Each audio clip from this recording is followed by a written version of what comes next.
मेरे पाकिस्तानियों, आज मैं पहले तो अब मुल्क के माशी हालात के ऊपर बात करना चाहता हूं।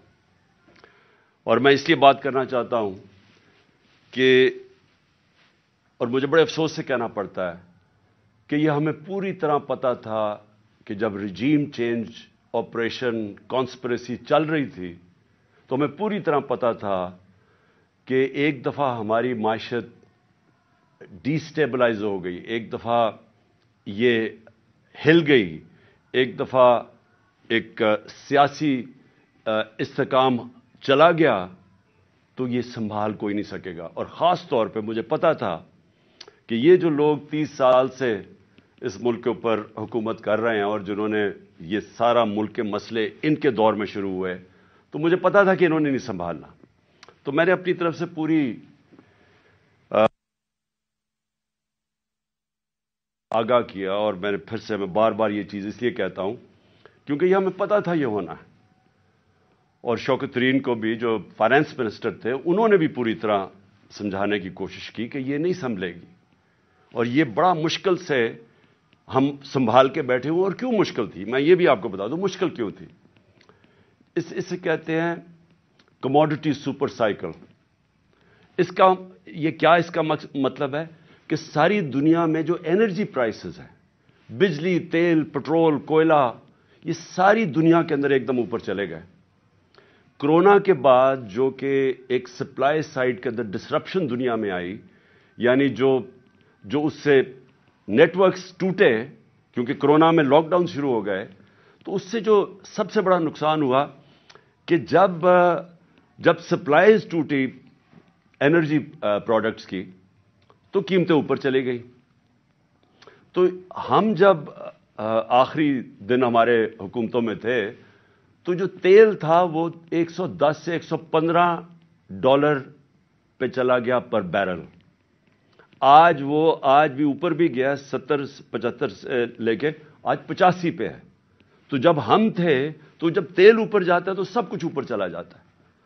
और फिर जिस तरह मैंने कहा कि बाकी भी जो कोयला और गैस, ये सब ऊपर चले गए। तो हमारे लिए मुश्किल था बड़ा, क्योंकि हम बड़ा बैलेंस कर रहे थे कि एक तरफ लोगों को भी महंगाई से बचाएं, लेकिन इंपोर्टेड इन्फ्लेशन आ रही थी बाहर से, जो भी चीजें बाहर से आ रही थी। अब घी, वो पाम ऑयल ऊपर चला गया तो घी की भी कीमतें, दालें ऊपर चली गई। तो हम बड़ी मुश्किलों से बैलेंस कर रहे थे। तो इसलिए हमने अपनी पूरी कोशिश की बताने के लिए कि देखें, अगर आपने इस वक्त ये साजिश को कामयाब होने दिया तो ये संभलेगी नहीं।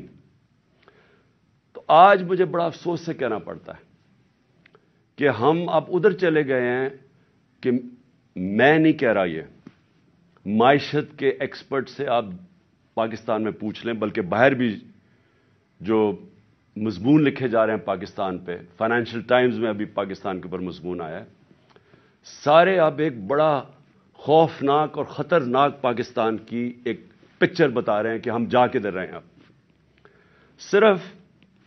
मैं सिर्फ आपको बताना चाहता हूं कि 2 दिनों में 33 रुपया गिरा है डॉलर के मुकाबले में, और इनके 9 महीने में 84 रुपया गिरा है डॉलर के मुकाबले में। ये क्यों गिरा है? पहले ये समझे कि रुपया क्यों गिर रहा है। रुपया इसलिए गिरा है कि हमारी तारीख में सबसे खतरनाक स्टेज पे हमारे फॉरेन करेंसी रिजर्व्स पहुंच गए हैं। आज हमारे जो फॉरेन करेंसी रिजर्व्स हैं वो 3.6 अरब डॉलर है। मैं सिर्फ आपको मुआवजे के लिए हिंदुस्तान के बताना चाहता हूं कि उनके मेरे ख्याल में 600 अरब डॉलर से ज्यादा रिजर्व्स हैं। तो हमारे आज 3.6 डॉलर पे रिजर्व्स आ गए। मैं सिर्फ आपको बताना चाहूं कि जब ये नो कॉन्फिडेंस का ये मोशन दाखिल करवाई गई थी असेंबली में, उस वक्त हमारे रिजर्व्स 16.4 अरब डॉलर थे। हम जब गवर्नमेंट में आए थे तो वो 8 और 9 अरब डॉलर के बीच में थे। हमने उनको उधर से उठा के तो 16.4 अरब डॉलर पे हमारे रिजर्व्स थे जब नो कॉन्फिडेंस दायर हुआ ये साजिश के तहत। तो जब جب ادھر سے 16.4 سے آج پہنچ گئے 3.6 پہ. اس سے کیا ہوا؟ روپے پہ پریشر پڑنا شروع ہو گیا اور روپیہ گرنا شروع ہو گیا. تو یہ میں آج آپ کو بتاؤں کہ ہمارے دور میں یہ بار بار کہتے تھے تباہی کر دی ہم نے، مہنگائی کی تباہی کر دی. اس کے مہنگائی کے اوپر میں بعد میں آتا ہوں، لیکن روپیہ گر رہا ہے. اور بڑی وہ اسحاق ڈار وہاں سے سٹیٹمنٹس دیتا تھا لنڈن میں جدھر فرار ہوا تھا کہ میں نے یہ ڈالر کر دی اور میں یہ کر دوں گا. اور آپ کو پتہ ہے آتے ساتھ بھی اس نے پھر بڑھ کے ماری. تو وہ جو 84 روپیہ گرا ہے ہمارا ڈالر کے مقابلے میں صرف 9 مہینے میں. اب اس کا اثرات کیا ہیں؟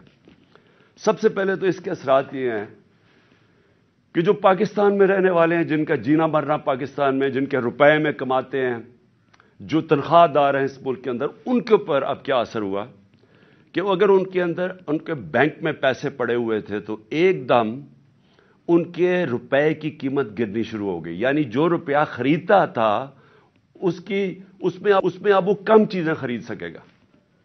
لیکن جن کے پیسے باہر لنڈن میں اور آف شور اکاؤنٹس میں ڈالرز میں پڑے ہوئے ہیں، جنہوں نے بڑی محنت سے چوری کر کے پیسہ ملک سے باہر لے کے گئے ہیں، ان کی دولت میں اضافہ ہو رہا ہے. پاکستانیوں کی دولت میں کمی ہو رہی ہے، ان کی دولت اوپر جا رہی ہے.